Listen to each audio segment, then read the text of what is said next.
increasing, and it had to. When they were selling sometimes more than new, they could only go one way, and that would be down. There are still ways to make sure you get a good deal. From all my research, the biggest takeaway to save you money is to call the dealership. And here are the really important questions to ask. First question, do you sell above MSRP?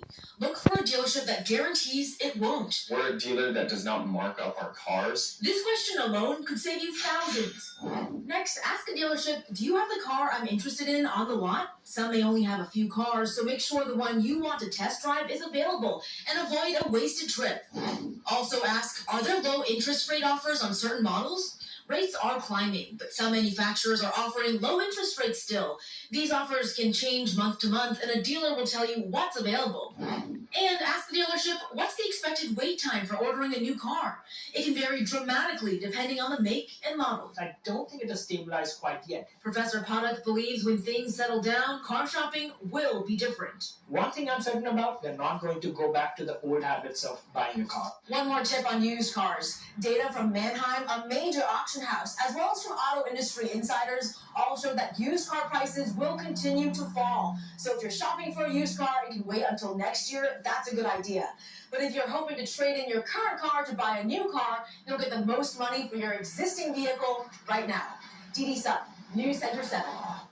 And now, your Storm Center 7 forecast with Chief Meteorologist McCall Vrydaghs. McCall, we were talking about this last night. Austin was talking about the same thing you're about to talk to last night, and really, there were problems this morning. This morning, we had some school delays, slowdowns on the roadways because of fog that formed last night, and we're already beginning to see it redeveloping tonight as expected. Austin and I were telling you about this at 5 and 6 o'clock this evening, that fog was going to reform, and the camera shot behind me is already showing some of that haziness. So where is that fog developing? Well, let's bring up our visibility map for you. And you're going to see that we have some spots, including Eden, that has a 2-mile visibility right now, 2.5 in Springfield, 3 miles of visibility in Sydney. Those numbers are only going to go down as we head through the rest of the night.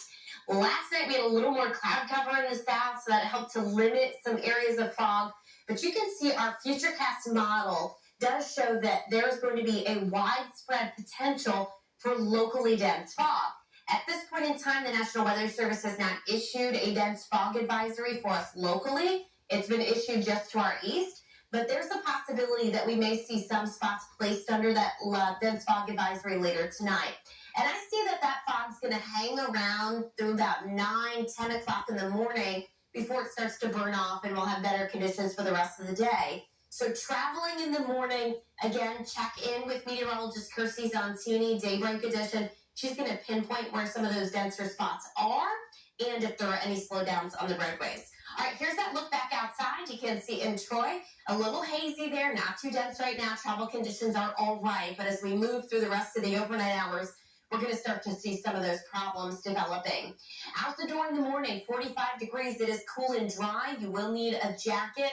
I suggest dressing in layers because by the end of the day, you're going to be taking some of those layers off.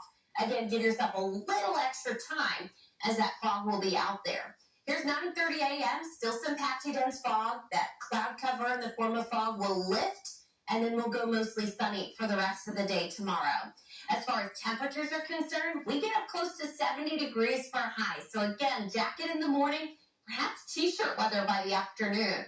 Temperatures stay warmer than normal right on through the upcoming weekend. That slight cool down Saturday into Sunday, that's because of some rain moving in. Saturday morning will be dry as we get into your Saturday afternoon. That's when those showers will roll through. It looks as though they'll be out of here, though, by Sunday morning. Along with the rain, we'll have some gusty winds Saturday as well. And then we have daylight saving time. You'll set your clocks back 1 hour Saturday night into Sunday. And then you see temps are in the 60s with drier conditions through the middle of next week. Thanks, McCall. Like everything else, Thanksgiving is getting more expensive. Market research firm IRI predicts this year's meal could cost you about 13.5% more than last year.